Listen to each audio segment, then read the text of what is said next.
पावागढ़ काली माँ का यह प्रसिद्ध शक्तिपीठ सभी शक्तिपीठों में से एक विशेष स्थान रखता है। शक्तिपीठ उन पूजा स्थलों को कहा जाता है जहाँ माँ सती के अंग गिरे थे। पुराणों के अनुसार पिता दक्ष के यज्ञ में अपमानित हुई सती ने योग बल द्वारा अपने प्राण त्याग दिए थे। सती की मृत्यु से व्यथित शिव शंकर उनके मृत शरीर को लेकर तांडव करते हुए ब्रह्मांड में घूमते रहे। इस समय माँ के अंग जहाँ जहाँ गिरे वहीं शक्तिपीठ बन गए। माना जाता है कि पावागढ़ में माँ के दाहिने पैर की उंगली गिरी थी। यहाँ की एक खास बात यह भी है कि यहाँ की दक्षिण मुखी काली माँ की मूर्ति है, जिसकी दक्षिण रीति अर्थात तांत्रिक पूजा की जाती है। इस पहाड़ी को गुरु विश्वामित्र से भी जोड़ा जाता है। कहा जाता है कि गुरु विश्वामित्र ने यहाँ काली माँ की तपस्या की थी। यह भी माना जाता है कि काली माँ की मूर्ति को विश्वामित्र ने ही प्रतिष्ठित किया था।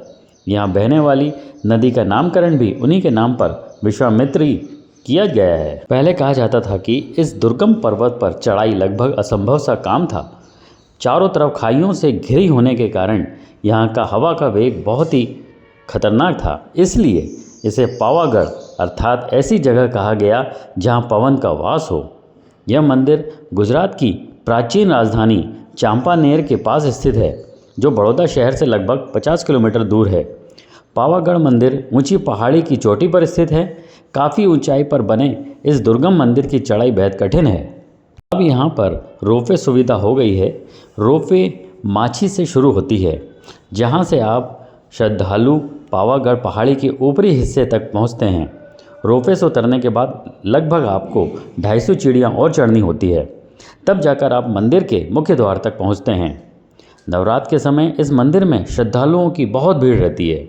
लोगों की यहाँ गहरी आस्था है। उनका मानना है कि यहाँ दर्शन करने मात्र से ही माँ उनकी हर मुराद पूरी कर देती है। मंदिर सवेरे 6 बजे से रात्रि 7:30 बजे तक खुला रहता है। लगभग 1800 सीढ़ियाँ और 800 मीटर की कठिन चढ़ाई चढ़ने के बाद माँ के दर्शन प्राप्त होते हैं। समय बचाने के लिए रोपवे एक बहुत बढ़िया साधन है।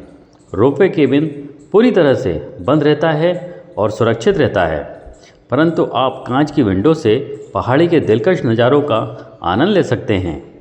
लेकिन नवरात्रि और विशेष त्यौहार के समय रोपवे की टिकट के लिए लंबी लाइन लगी रहती है।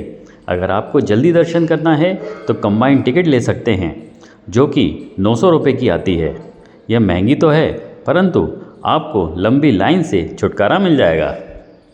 पावागढ़ में उड़न खटोले या रोपवे की टिकट की कीमत प्रति व्यक्ति लगभग 150 रुपये है, जबकि बच्चों के लिए 80 रुपये है।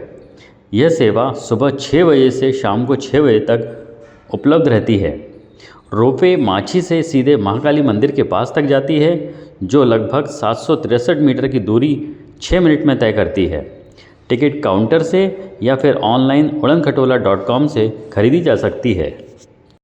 यहाँ से सबसे नज़दीक अहमदाबाद का एयरपोर्ट है, जिसकी दूरी लगभग 190 किलोमीटर है, और यहाँ का सबसे नज़दीकी रेलवे स्टेशन बड़ोदरा में है, जो कि दिल्ली और अहमदाबाद से सीधी रेल लाइनों से जुड़ा हुआ है। बड़ौदा तक पहुँचने के बाद आप विभिन्न सड़क यातायात के सुगम माध्यम से पावागढ़ पहुँच सकते हैं। माता के सभी सच्चे भक्तों से अनुरोध है कि चैनल को सब्सक्राइब करें, लाइक करें और सभी के साथ शेयर करें, ताकि सभी को पावागढ़ माता की कृपा मिले।